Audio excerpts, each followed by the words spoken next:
Olá, essa semana a gente vai falar sobre o tema educação brasileira. A gente vai ter um panorama geral de como funciona a educação, os processos todos, né, que a gente passa aqui no Brasil e principalmente a gente vai focar no depois que termina o ensino médio, né? Quais são as etapas, o que que a gente pode fazer da nossa vida, enfim. Então vamos lá. Inicialmente, eu queria falar um pouquinho sobre a Constituição, que a gente já até mencionou muito brevemente em outras oportunidades, né? A Constituição que a gente tem, que é essa que está aí na fotinha do meio, ela é um documento, ela é uma lei única, né? Que constitui o Estado como soberano, nosso país, né? A gente segue as regras que estão ali na Constituição.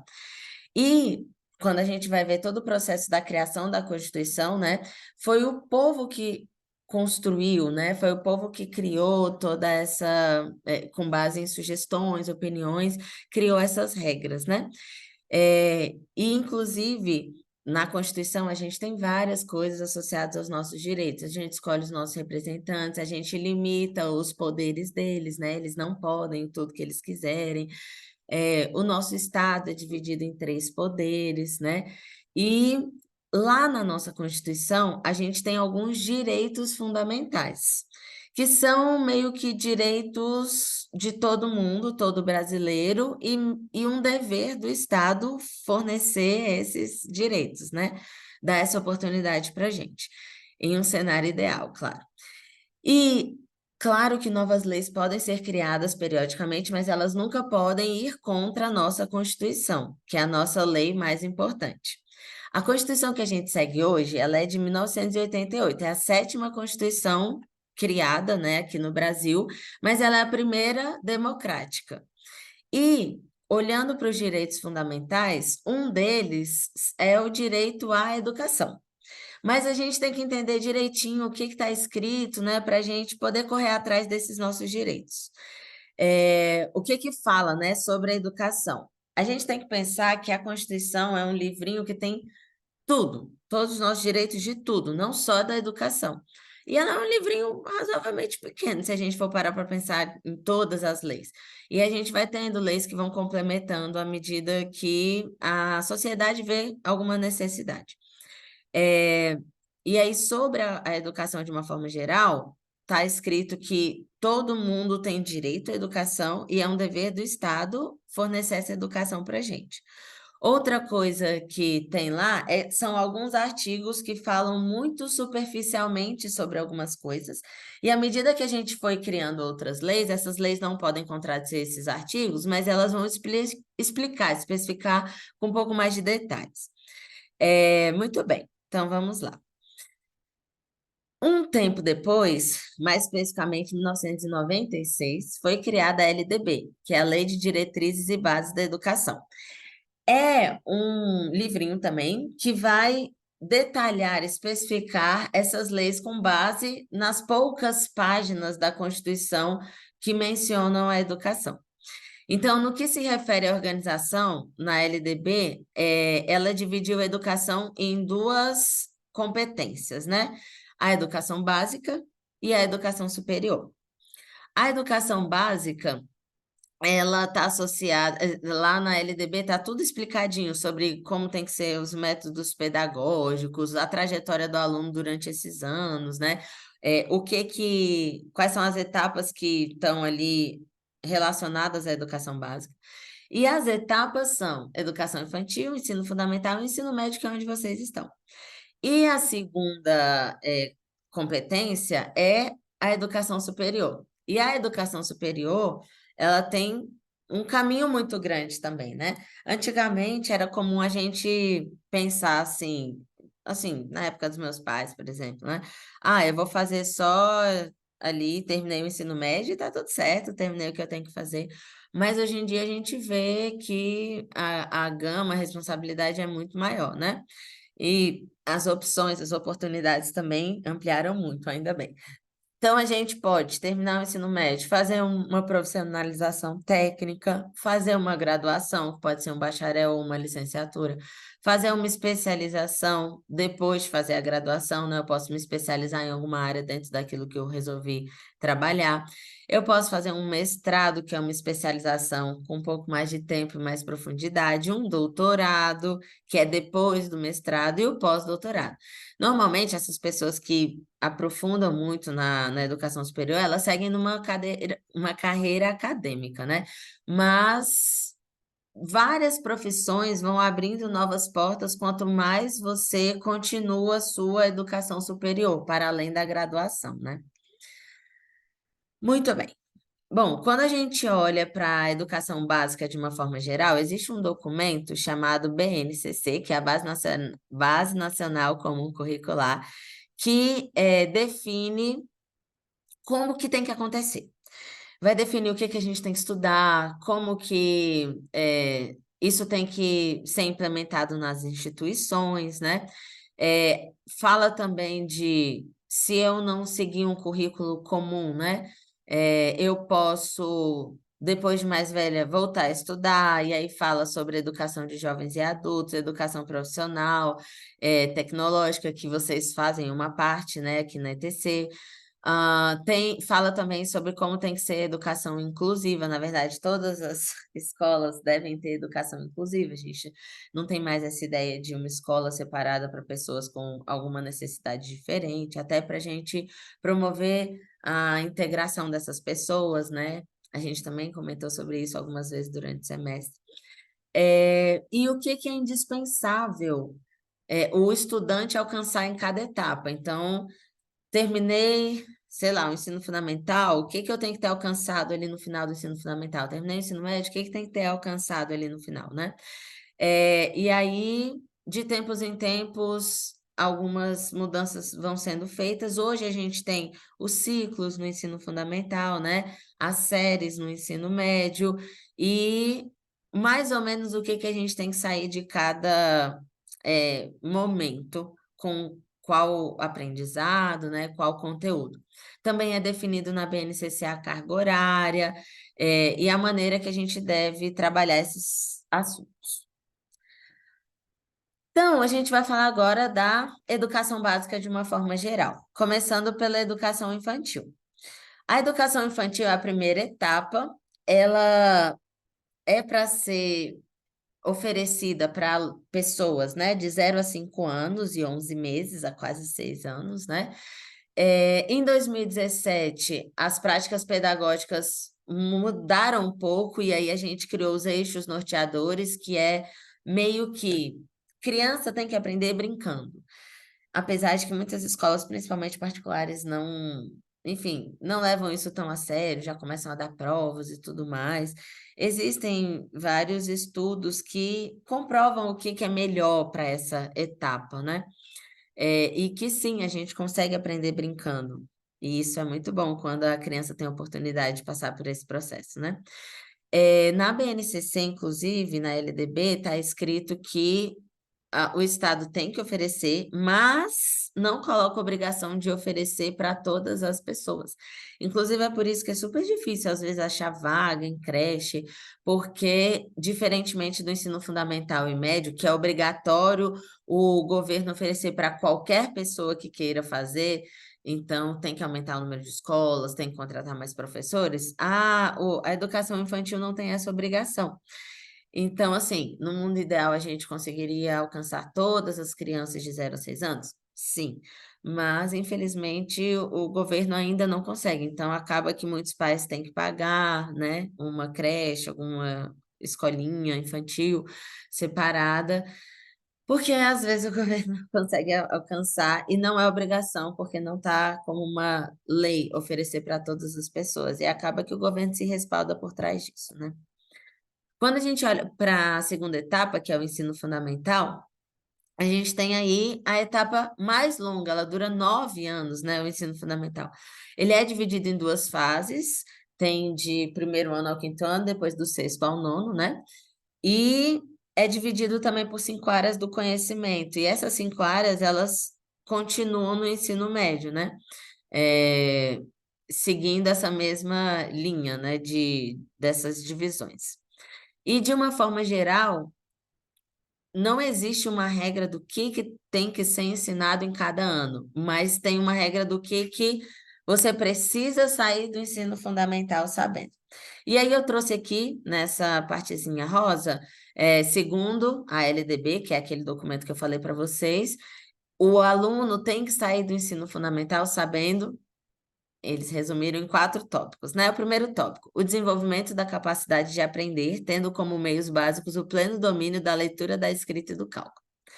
Daí a gente já fica, né? Será que eu saí do ensino fundamental sabendo o pleno domínio, tendo, né, o pleno domínio da leitura, da escrita e dos cálculos?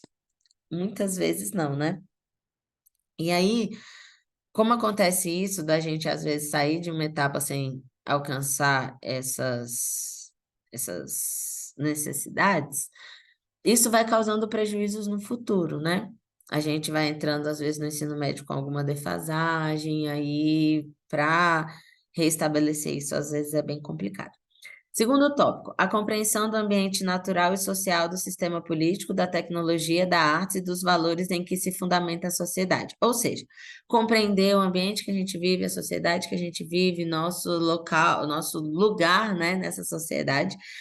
E nem sempre na escola a gente também tem espaço para isso. Até que no fundamental isso é bastante trabalhado, mas às vezes no médio a gente não tem. A gente tem uma necessidade tão grande de trabalhar e fechar conteúdos que a gente deixa de lado essa visão social, que ela é tão importante para a gente, né, para a nossa formação cidadã.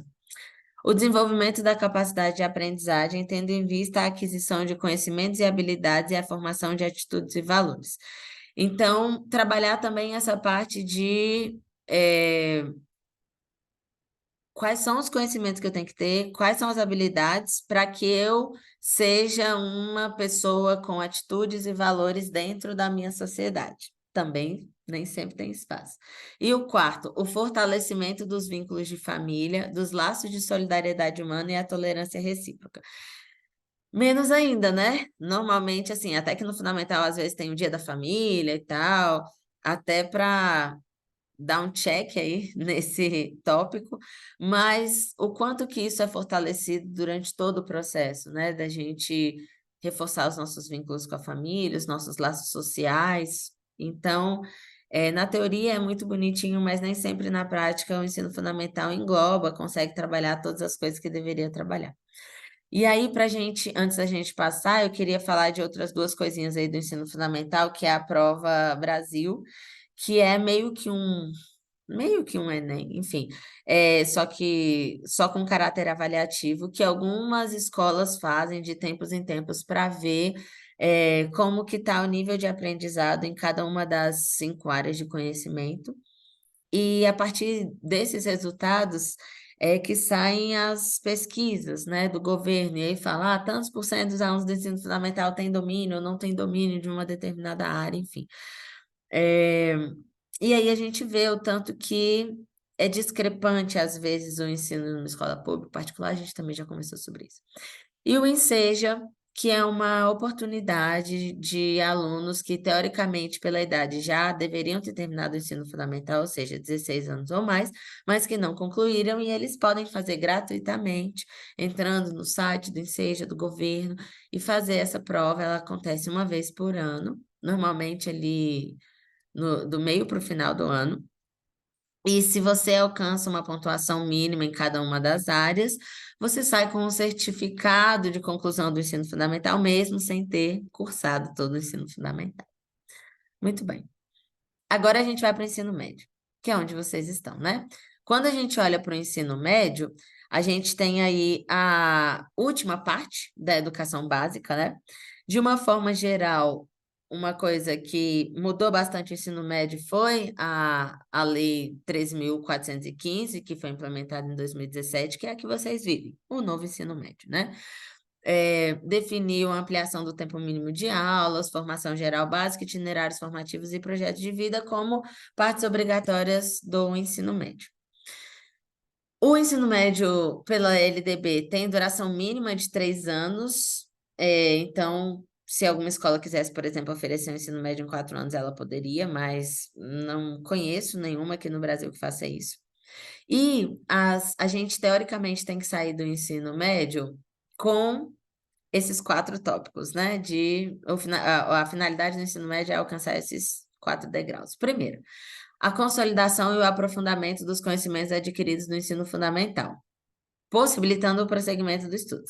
Se eu não tive um bom consolidamento de conhecimentos adquiridos no ensino fundamental, às vezes essa parte fica um pouco mais prejudicada no meu ensino médio, né? Mas, teoricamente, eu devo pegar todo o conhecimento que eu adquiri no fundamental e conseguir seguir a partir do primeiro ano. E a gente sabe que nem sempre isso acontece. A preparação básica para o trabalho e a cidadania, ou seja, preparar para o trabalho. Eu acho que antes das aulas de projeto de vida, pelo menos as que eu dou, né? Eu não via muito espaço para isso, né? Para essa preparação para o mundo do trabalho de verdade. Hoje em dia a gente tem espaço aqui nas minhas aulas, a gente conversa muito sobre isso, né? Como que eu vou me preparar, enfim, como que é o mercado de uma forma geral, né? Mas isso nem sempre aconteceu. E não acontece em muitas escolas, né? Muitas escolas não têm esse espaço para poder formar e conversar sobre isso. Para continuar aprendendo de modo a ser capaz de se adaptar com flexibilidade a novas condições de ocupação. Será que, enfim, a gente sai do ensino médio realmente sabendo, né, como se adaptar a qualquer condição ou ocupação de trabalho? Nem sempre.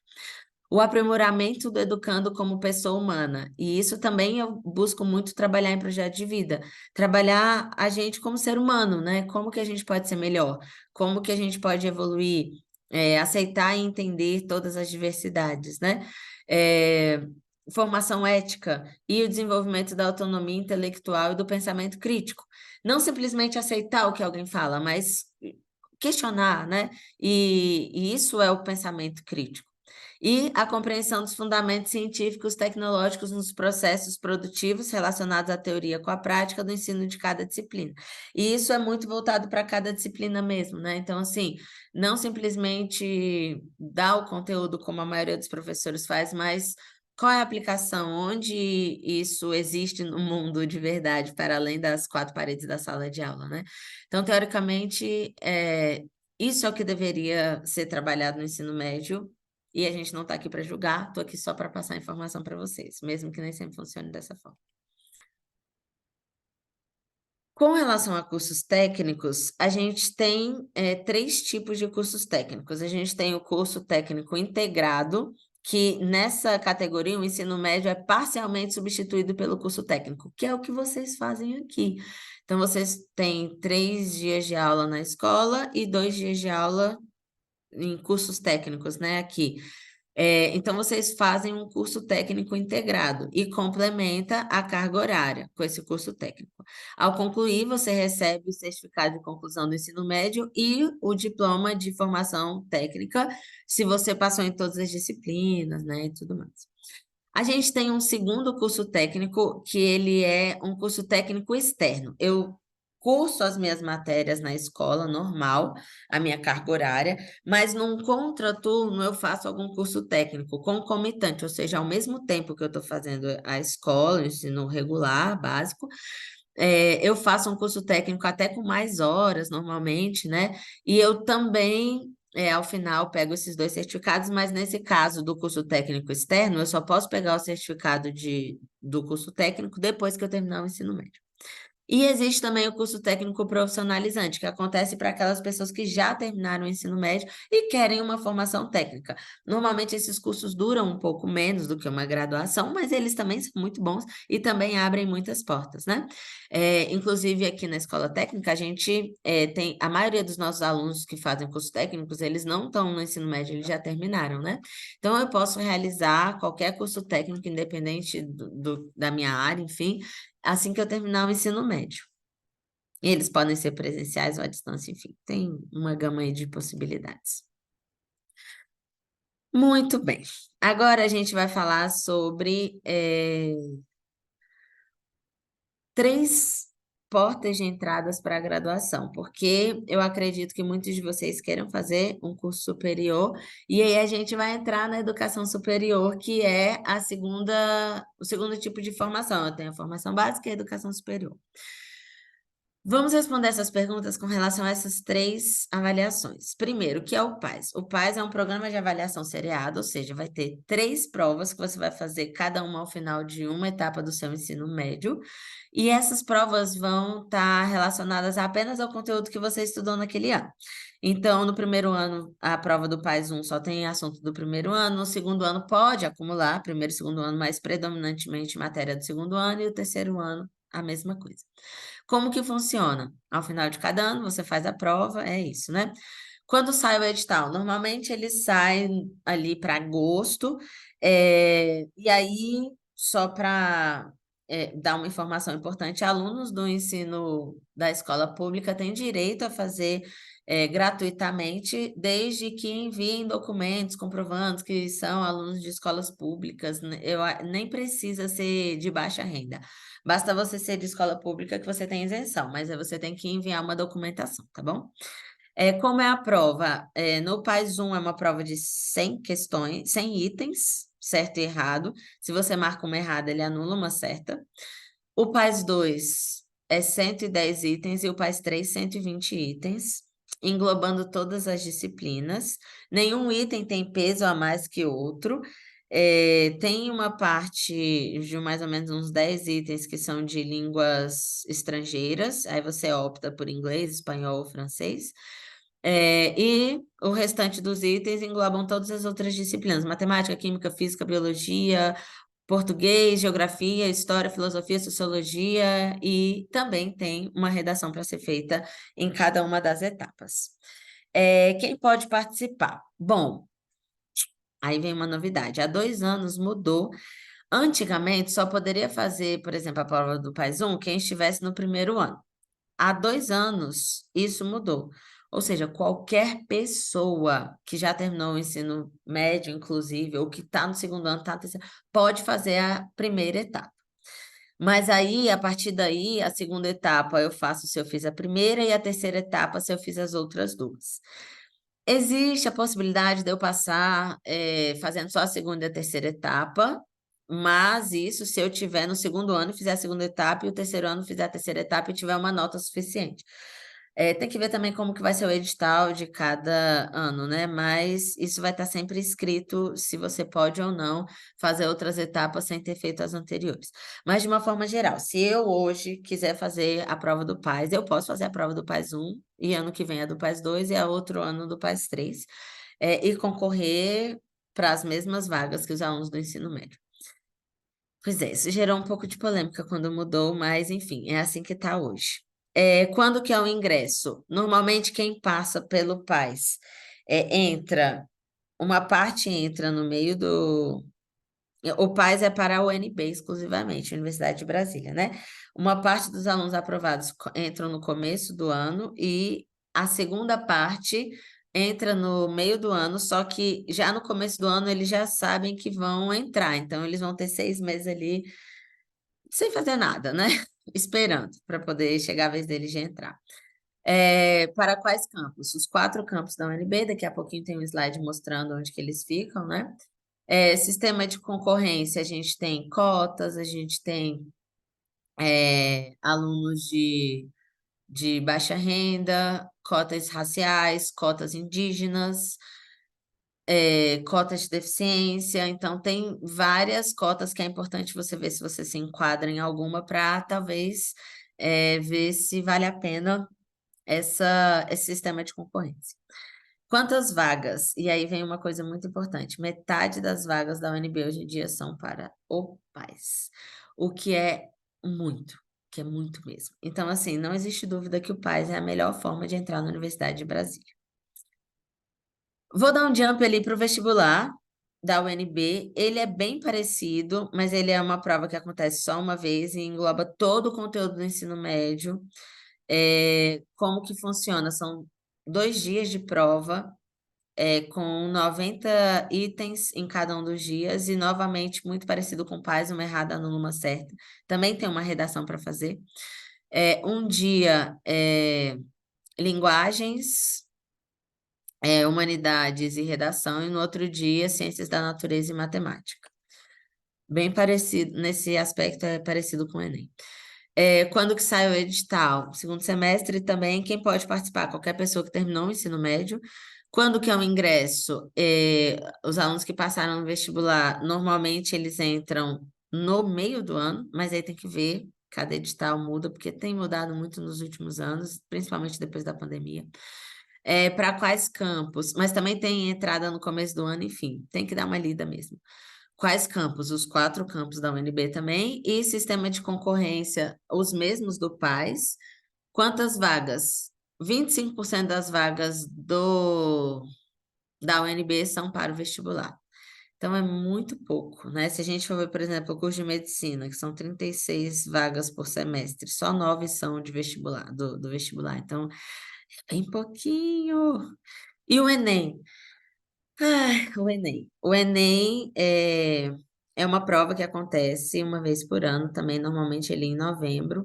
São 2 domingos consecutivos. O primeiro dia, linguagens, ciências linguagens, humanidades e redação. O segundo dia, ciências da natureza e matemática. 90 questões, nesse caso não são itens, né? 90 questões. Você pode chutar diferentemente do vestibular e do PAS, porque uma errada não vai anular uma certa, mas ele tem um TRI, que é um sistema de triagem, meio que para tentar identificar se você chutou ou não, e esse TRI costuma identificar. Então, às vezes eu posso acertar a mesma quantidade de questões que uma outra pessoa e não tirar a mesma nota, porque eu acertei questões mais difíceis ou mais fáceis, depende. Enfim, essa parte do peso ela é bem chatinha, né? Quando que sai o edital? Ele já saiu, inclusive as inscrições, elas encerram normalmente em maio, junho. Como que é a prova? Já expliquei. Quem pode participar? Qualquer pessoa que está no terceiro ano ou concluiu o ensino médio já. Quando que é o ingresso? No começo do ano seguinte. E, diferentemente do vestibular da UNB, que é especificamente para o UNB, o Enem, você vai concorrer a vagas em qualquer lugar do país. Então, eu posso fazer o Enem aqui, e quando saírem todas as vagas de todas as universidades do país, eu posso me inscrever para fazer, por exemplo, uma universidade no Rio de Janeiro, né? Se eu quiser.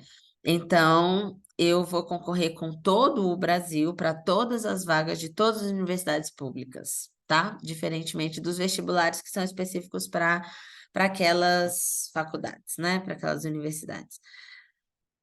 Quando que é o ingresso? No começo do ano, quais campos? Aí a gente já está falando do Brasil de uma forma geral, né? Sistema de concorrência. Também tem cotas raciais, indígenas, muito parecidas, né? Essas partes de concorrência. E quantas vagas? Desde que mudou, em 2009, o Enem mudou o processo. E desde 2009, existe uma regulamentação que diz que pelo menos alguma etapa ou todo o processo de entrada nas universidades públicas tem que ser através do Enem. Então, pode ser que, de uma forma geral, você consiga entrar direto, ou pode ser que o Enem seja uma primeira fase e alguma universidade crie uma outra prova para ser uma segunda fase, enfim. Mas a maioria das universidades, todas as vagas são para o Enem. A UNB é uma exceção, por exemplo, né? Tem algumas outras universidades que também têm vestibulares, mas a maioria das universidades públicas do Brasil, todas as vagas são para o candidato que fez o Enem, né? E o desempenho dele. Muito bem. Espero ter dado muitas informações importantes aqui para vocês. Entramos no ensino superior. E aí eu posso entrar por alguma daquelas maneiras, né? PAS, vestibular ou Enem. Entrei no ensino superior, falar especificamente aqui das universidades públicas do DF. A gente tem a UNDF, que começou no ano retrasado, com alguns cursos. Também essa daqui é pelo Enem, tá? E a gente tem 4 campos da UNB, o campus de Planaltina, o campus da Asa Sul, que é o da Asa Norte, que é o da Darcy Ribeiro, o de Ceilândia, que fica pertinho da Escola Técnica, né? E o do Gama. Então, a gente tem esses 4 campos, todos eles são de faculdades federais, gratuito o curso. E, gente, é muito boa essa oportunidade. Eu sugiro mesmo que vocês se esforcem, porque além de ser gratuito, né, é um ensino de qualidade mesmo. Assim, eu fiz o NB e eu recomendo demais. Eu acho que me formou muito como ser humano e espero que vocês tenham essa oportunidade também. Quando a gente pensa na graduação de uma forma geral, eu trouxe alguns tópicos aqui para conversar. É essencial para algumas profissões. Então, Marina, mas eu quero uma profissão que não precisa de graduação. Tudo bem, existem também. Mas a maioria das profissões você é obrigado a ter formação naquilo. Então, se você quiser ser médico, psicólogo, professor, engenheiro, advogado, dentre várias outras, você tem que ter a formação, a graduação nessa área, né? É, Pode ser presencial ou à distância. Não sei se tem à distância graduação pública. Talvez tenha, né? Principalmente depois da pandemia. Mas a maioria das à distância são particulares, são pagas, né? Você pode fazer bacharel ou licenciatura, qual a diferença disso, né? Você só pode dar aula de alguma coisa se você for licenciado. Então, por exemplo, inclusive eu sou formada em matemática, né? Só que eu fiz licenciatura. Se eu tivesse feito matemática bacharel, eu continuaria na parte acadêmica, poderia ser pesquisadora, mas eu não poderia dar aula. Eu só posso dar aula se eu fizer licenciatura. E a maioria dos cursos, eles vão dar formação de bacharel. Então, medicina é bacharel, psicologia é bacharel, engenharia é bacharel, advogado é bacharel. Praticamente todo mundo é bacharel. Se você quiser dar aula dentro da sua área, aí você precisa fazer uma especialização em licenciatura para você ser licenciado nessa área também. Qual a diferença entre faculdade e universidade? Universidade engloba várias áreas diferentes. E as faculdades, elas são específicas de alguma área. Então, por exemplo, quando a gente vai ver aqui a de Ceilândia, o campus de Ceilândia é FCE, é a faculdade, não é universidade. Por quê? Porque Ceilândia só é da área da saúde. E, aí, tem terapia ocupacional, enfermagem, quais são as outras? Tem 4 cursos, se eu não me engano, talvez tenha até ampliado. Mas a universidade tem várias áreas diferentes, né? E tem alguns outros critérios para definir faculdade ou universidade. É, Também tem notas de uma forma geral dos cursos, enfim. Primeiro nível da formação universitária. Então, se eu for seguir depois do ensino médio, a primeira coisa que eu vou fazer é a graduação, para depois, talvez, fazer uma especialização, pós-graduação, enfim. E eu posso fazer em uma instituição pública ou particular. Muito bem. Trouxe alguns tópicos aqui para a gente conversar sobre a universidade. Quando a gente olha para a universidade de uma forma geral, as matérias elas são contadas como créditos, como horas que você assiste, né? Então, tem algumas matérias que são obrigatórias e algumas que você escolhe. Então, algumas são obrigatórias para você se formar, por exemplo, vou fazer engenharia. Eu tenho que fazer essas matérias obrigatoriamente para ser engenheiro. Algumas são optativas, e aí eu vou começando a escolher, né? Essa é legal, tá dentro de uma área que eu me afinizo. E algumas não precisam ter nada a ver com o que você está cursando. Então, por exemplo, eu fiz matemática, mas eu fiz muitas matérias de módulo livre. Eu fiz canto coral de módulo livre, fiz psicologia da administração. Então, assim, eu fui permeando várias áreas diferentes para poder, fiz várias matérias da psicologia, inclusive, para poder ampliar o meu leque, né? E aí essas matérias entram como módulo livre. E aí eu vou em cada departamento para poder conhecer um pouco mais sobre essas matérias e ver quais que eu tenho interesse de pegar e tudo mais. Graduação sanduíche é quando eu faço uma parte da graduação aqui e uma parte fora do país. Muitas universidades são afinizadas com outras universidades daqui, falando especificamente da UNB. A UNB tem parceria com muitas universidades públicas de outros países, então você pode entrar na UNB, fazer um semestre aqui, fazer um semestre fora. É uma oportunidade de você fazer um intercâmbio, de você conhecer outras culturas, aprimorar línguas, né? Então, eu recomendo demais, se você tiver oportunidade. Transferência interna. Eu posso mudar de um curso para outro dentro da universidade, mas tem vários pré-requisitos, e aí tem que ver esses editais, eles vão saindo dentro das universidades, né? Isso muda muito de universidade para universidade. Dupla habilitação é quando você entra num curso e pode sair com 2 diplomas, tipo matemática. Eu fiz só licenciatura, mas eu poderia ter continuado, feito pouquíssimas matérias a mais e ter saído com o diploma de bacharel também, né? A minha irmã, por exemplo, ela fez. Ai, meu Deus. Ela entrou para comunicação social. E aí, dentro de comunicação social, você pode fazer jornalismo, publicidade, propaganda, tem 4 cursos dentro, né? A minha irmã saiu com 2 diplomas. Ela fez jornalismo, depois ela fez algumas outras matérias e formou em publicidade e propaganda. Então, você vai entrando e podendo fazer 2, 3 habilitações. Também ler dentro de cada universidade como que funciona. Segunda graduação, se eu, por exemplo, eu fiz matemática e eu comecei a fazer engenharia alguns anos depois. Eu pude aproveitar todas as matérias da matemática, então eu não preciso fazer de novo as matérias que são comuns a algum curso que eu já sou formado. É só eu levar meu certificado, mostrar o que que eu tenho, e aí eles aproveitam as matérias, né? O seu diploma, ele é importante você guardar, ele vai ser apresentado em vários lugares, em empregos. Quando você for fazer uma pós-graduação, você vai precisar apresentar seu diploma com muita frequência. E o histórico escolar também, guardar os dois, né? Ofertas das disciplinas. Então, quando você cursa um curso, né, qualquer, o próprio curso te oferta algumas disciplinas, na grade horáriazinha ali você pode aceitar ou pode recusar, tendo consciência de que às vezes você vai conseguir pegar outras matérias lá no lugar daquelas ou não. E tendo consciência de quais são obrigatórias e optativas para você formar. Falando especificamente da UNB, a gente tem o restaurante universitário, que é um restaurante com uma alimentação balanceada, com nutritiva, e só que ela é paga, mas ela é muito mais barata do que em um restaurante qualquer, né?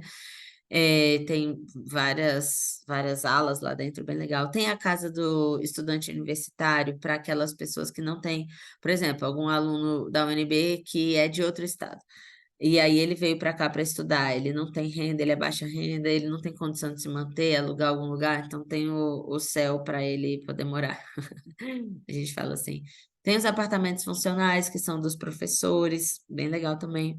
E o Centro Olímpico, que é onde tem esportes, gincanas, competições entre cursos, né? Tipo como se fossem jogos escolares, tem também, participei, joguei pela matemática. Empresa Júnior, é muito bom para te abrir portas, dependendo do curso que você faz, para você conhecer outras pessoas, ter oportunidade de entrar, conseguir emprego mais rápido se você participou de uma empresa júnior ou de um programa qualquer dentro da universidade, como o PIBIC, por exemplo, ou fez estágios, isso tudo te abre portas, né? A universidade não é só, tipo, eu vou lá e fazer as disciplinas. Quanto mais você puder começar a trabalhar cedo, criar contatos ali, as chances de você se destacar e conseguir espaço, né? Conseguir oportunidades é bem maior. E os jogos universitários que eu já comentei lá no Centro Olímpico. Bem legal.